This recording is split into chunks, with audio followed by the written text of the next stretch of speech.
News Kannada ವಾಹಿನಿಗೆ ಸ್ವಾಗತ. ಜಿಲ್ಲಾ ಸಮಾಜ ಕಲ್ಯಾಣ ಇಲಾಖೆ, ಹಿಂದುಳಿದ ವರ್ಗಗಳ ಕಲ್ಯಾಣ ಇಲಾಖೆ, ಪರಿಶಿಷ್ಟ ವರ್ಗಗಳ ಕಲ್ಯಾಣ ಇಲಾಖೆ ಹಾಗೂ ಅಲ್ಪಸಂಖ್ಯಾತರ ಕಲ್ಯಾಣ ಇಲಾಖೆ ಮತ್ತು ಕರ್ನಾಟಕ ವಸತಿ ಶಿಕ್ಷಣ ಸಂಸ್ಥೆಗಳ ಸಂಘ ವ್ಯಾಪ್ತಿಯ ವಿದ್ಯಾರ್ಥಿ ವಸತಿ ನಿಲಯ, ವಸತಿ ಶಾಲೆ, ಕಾಲೇಜು ಮತ್ತು ಆಶ್ರಮ ಶಾಲೆಯಲ್ಲಿ ಸರ್ಕಾರದಿಂದ ಮಂಜೂರಾಗಿ ಖಾಲಿ ಇರುವ ಅಡುಗೆ ಸಹಾಯಕ, ಸ್ವಚ್ಛತೆ ಕಾವಲುಗಾರ ಹುದ್ದೆಗಳಿಗೆ ಹೊರಗುತ್ತಿಗೆ ಆಧಾರದ ಮೇಲೆ ವರ್ಷಗಳಿಂದ ಸೇವೆ ಸಲ್ಲಿಸುತ್ತಾ ಇರುವ ಹಾಸ್ಟೆಲ್ ಕಾರ್ಮಿಕರಿಗೆ ಬಾಕಿ ಇರುವ ವೇತನ, ವಾರದ ರಜೆ ವೇತನ ಚೀಟಿ, ಸಾರ್ವತ್ರಿಕ ರಜೆ ದಿನದಲ್ಲಿ ಸೇವಿಸಲು ವೇತನ, ದಿನದ 8 ಗಂಟೆ ಅವಧಿ ಕೆಲಸ, ಹೆಚ್ಚಿದ ದುಡಿಮೆಗೆ ಇವರು ವೇತನ, ಓಟಿ ಸೇರಿ ಹಲವು ಶಾಸನಬದ್ಧ ಸೌಲಭ್ಯ ಒದಗಿಸಬೇಕು ಅಂತ ಕರ್ನಾಟಕ ರಾಜ್ಯ ಸಂಯುಕ್ತ ವಸತಿ ನಿಲಯ ಕಾರ್ಮಿಕರ ಸಂಘ ಯಾದಗಿರಿ ಜಿಲ್ಲಾ ಸಮಿತಿ ಜಿಲ್ಲಾ ಪಂಚಾಯಿತಿಯನ್ನು ಒತ್ತಾಯಿಸುತ್ತೆ.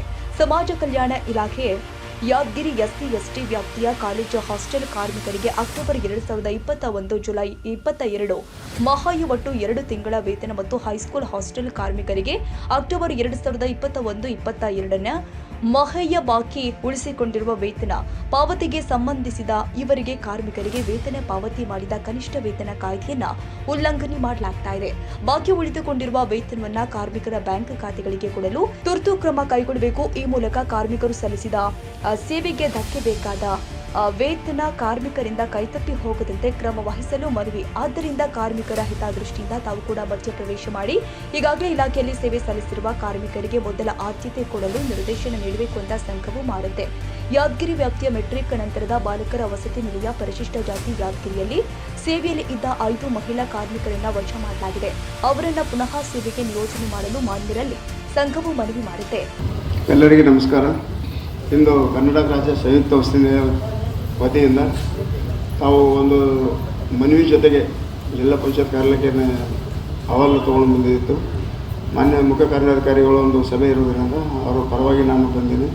ತಾವು ಈ ಹಿಂದೆ ಏನೇನಾಯಿತು ಎಂಬುದು ಒಂದು ಮನವಿ ಪತ್ರದಲ್ಲಿ ಎಲ್ಲ ಅಡಕಗಳನ್ನು ಲಗತ್ತಿಸಿದ್ದೆವು.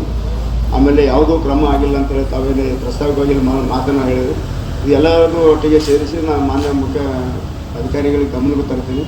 ಎಂದು ಬರೋ ದಿನಗಳಲ್ಲಿ ಜಿಲ್ಲಾ ಮಟ್ಟದ ಎಲ್ಲ ಅಧಿಕಾರಿಗಳನ್ನು ಮತ್ತೊಂದು ಸಭೆ ಕಳೆದ 12 ಡಿಸೆಂಬರ್ 23ರಲ್ಲಿ ಏನು ಸಭೆ ಆಯಿತು ಆ ಸಭೆ ನಡವಳಿ ಪ್ರಕಾರ ಏನು ಮಾಡಿದೆ ಅಂತೇಳಿ ಮಾಹಿತಿ ಬಂದಾಗ ಬರ್ಲಿಕ್ಕೆ ಮೇಡಮ್ ಅವ್ರ ಜೊತೆ ಒಂದು ಚರ್ಚೆ ಮಾಡಿ ದಿನಾಂಕ ನಿಗದಿಪಡಿಸಿ ಇದ್ರ ಬಗ್ಗೆ ಸೂಕ್ತ ಕ್ರಮ ತಗೊಂಡು ಮಾಹಿತಿ ನೀಡಲಾಗಿದೆ.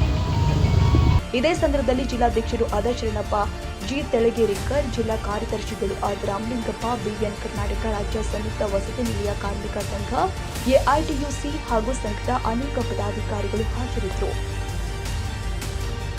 ತಾಜಾ ಸುದ್ದಿಗಾಗಿ ಎಂಟಿವಿ ನ್ಯೂಸ್ 24x7ಗೆ ಸಬ್ಸ್ಕ್ರೈಬ್ ಮಾಡಿ ಮತ್ತು ಬೆಲ್ ಐಕಾನ್ ಅನ್ನು ಒತ್ತಿ. ತಪ್ಪದೇ ಲಿಂಕ್ ಶೇರ್ ಮಾಡಿ.